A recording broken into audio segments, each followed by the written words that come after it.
This is Worldview on WBEZ. I'm Jerome McDonnell, and it's time for our Eco Heroes segment, where we feature people who go above and beyond for the environment. Botanist Susanne Masi is worried about plant extinction in our region. She's come up with a way to keep an eye on what's happening and what's going on out there. Masi started the organization Plants of Concern. They monitor and protect hundreds of rare plant species. Thanks a lot for joining us. Thank you very much. It's a pleasure to be here. Now, you've been at this for a while. Tell me how this started. Well, Plants of Concern was established at the Chicago Botanic Garden back in 2001. So we've been going every year since then. Now, we just finished our 13th year of data gathering using volunteers, citizen scientists to monitor endangered and threatened species, mostly of Illinois. Now, when you first thought of this idea, did you think yes, it'd be easy to train a bunch of regular citizens to go out there and start monitoring plants, or how did that work? Well, it was a real evolution. The idea for the program started perhaps back in the mid-'90s when Chicago Wilderness began working on its biodiversity recovery plan. Part of that plan, which was published in 1999, had a section on endangered and threatened species when the botanists of the region came together to prioritize what needed to be studied and the need to monitor rare, endangered, and threatened plant species on a more regular basis than was being done. So that out of that report came a recommendation to establish a volunteer-based program where trained citizen scientists could learn how to identify, track, take standardized data on populations of rare and endangered species. And explain how many people are doing this right now. Well, we started out with a group of about 54 back in 2001. There was already a strong volunteer component within the Chicago region. We attracted people that were already active in volunteer work in the environment.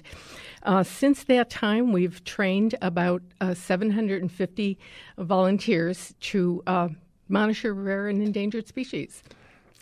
How many rare and endangered species are out there to track? That's a great question. In the state of Illinois, and these are state-listed species, there are 322 endangered and threatened species. So a volunteer can just pick one and then go. Well, it's a complicated process. We try to meet their needs, where they would like to work, what sites they would like to be at, their particular interest in plants. We work very closely. This is a strong partnership. We work with about 116 different landowners so that we don't just send volunteers out to their sites. We work with those landowners to get approval to go on their sites, get permitting, so that volunteers can actually go out there and do the work. So it's a true coalition of partners. It sounds intense. You're going and monitoring people who have large land holdings where there's lots of interesting plant species. Oh, absolutely. We work with 8 different forest counties and the forest preserve districts within those counties, park districts, open space districts. It's a wide variety of organizations that own land. Let's get back to that number. Over 300 plant species that are endangered. That's a lot. It is a lot. That's about 13% of the native species in Illinois. And in our area, in northeastern Illinois, for example, 152 endangered and threatened species occur. So our area has almost half of the entire list of endangered species in the state of Illinois. Okay. That's bad news. So, all right. So can you give us some examples of the different variety of species these are? Because I think my mind goes right to, it's probably little teeny plants that nobody notices. But maybe there's some really large trees that I don't think about as endangered. There are some shrubs. The purple flowering raspberry, for example, is threatened in Illinois, and that can be a substantial size. There are some very obscure plants grasses and sedges that you wouldn't necessarily notice, but there are quite a few orchids. There are 55 orchid species in the state of Illinois. Many of them are listed as endangered or threatened, and those are the ones that are perhaps most vulnerable because of poaching and interest in orchids in general, because of loss of habitat of the places where they live. Now, it sounds like if we've got we've got half in the Chicagoland area, we've got half the endangered species. The loss of habitat's the big deal. It is a huge deal. There are many reasons why plants are rare, but loss of habitat, fragmentation, invasive species is a huge threat to our populations of rare plants. Climate change is something that we're looking at more and more seriously as a possibility for vulnerability of plants. But some plants have always been rare in our region. Some of them are at the edge of their range. There may be more populations further north, but they're at the edge of their range here in the Chicago area. You're listening to Worldview on WBEZ. I'm Jerome McDonnell, talking with botanist Susanne Masi, and we're talking about her organization, Plants of Concerns. They monitor and protect hundreds of rare plant species. Can you give us a good story about a plant that's been monitored and you see it flourishing now, an endangered species? Well, here's one example I like to talk about, and it's our flagship species, the white lady slipper orchid.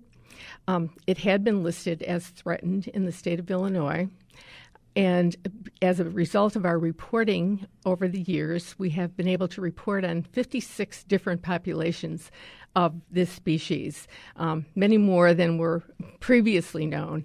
And so as a result of our reporting, it is now being recommended that the Cypripedium lady slipper orchid be taken off of the list, so it will no longer be considered threatened. That's terrific. Is there one that's a desperate example where you think, well, we can just whack it off, it is extinct? Do things go the other direction? Well, we have monitored plant species that no longer exist in their particular location.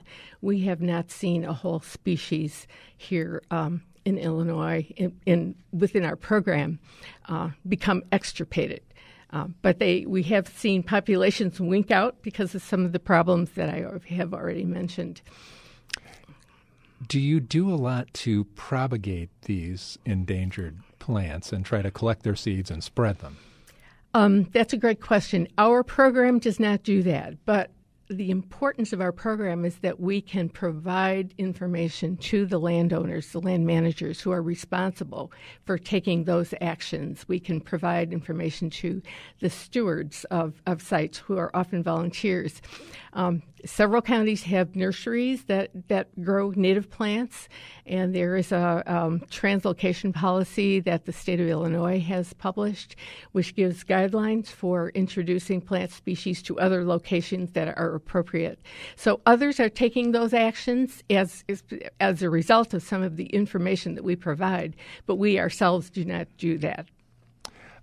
Is there an example of information you've provided that has really turned things around for a plant species?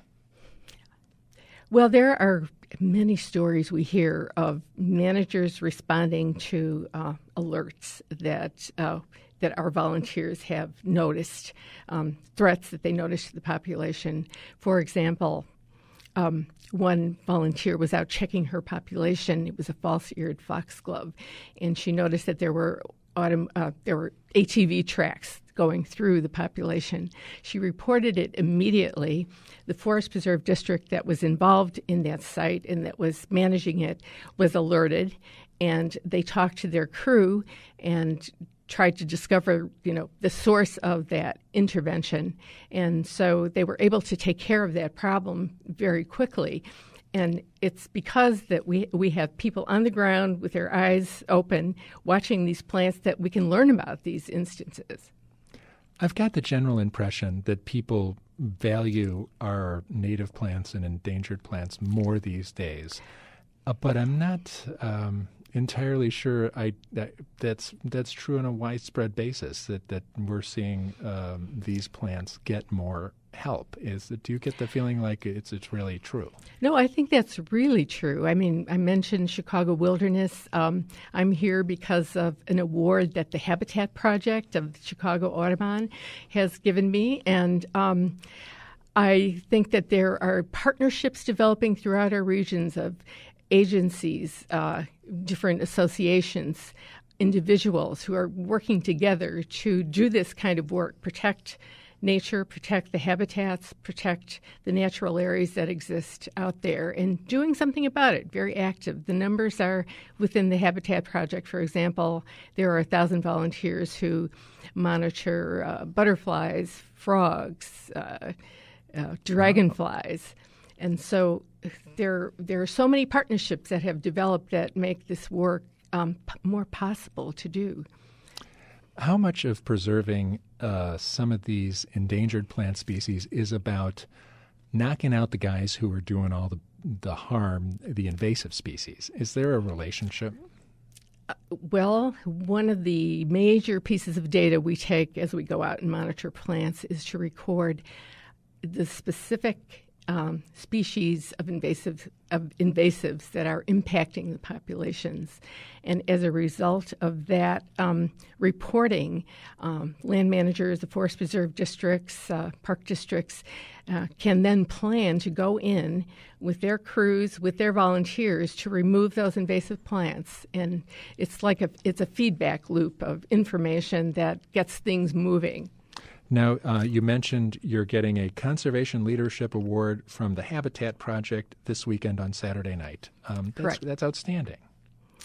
Thank you. You're retiring from the Botanic Gardens this year? Yes, I retired at the end of December, and my program is now being headed up by Rachel Goad, the current manager, in very good hands. People are interested in learning more about Plants of Concern. We do have a website, plantsofconcern.org, and how to participate, how to get involved. It sounds great. It sounds like a fun organization. Does it take a lot of time for people to monitor plant species? Not necessarily. People could take on as much or as little as they like. They might take one species that they monitor once a year when it's in bloom. Many of our volunteers take multiple species. They're particularly interested in particular site, so they do much more. But it's sort of tailor-made to the person's interest and time availability. Well, congratulations on everything you've been able to accomplish with Plants of Concern, botanist Susanne Masi. Thanks a lot for joining us. Thank you so much, Jerome.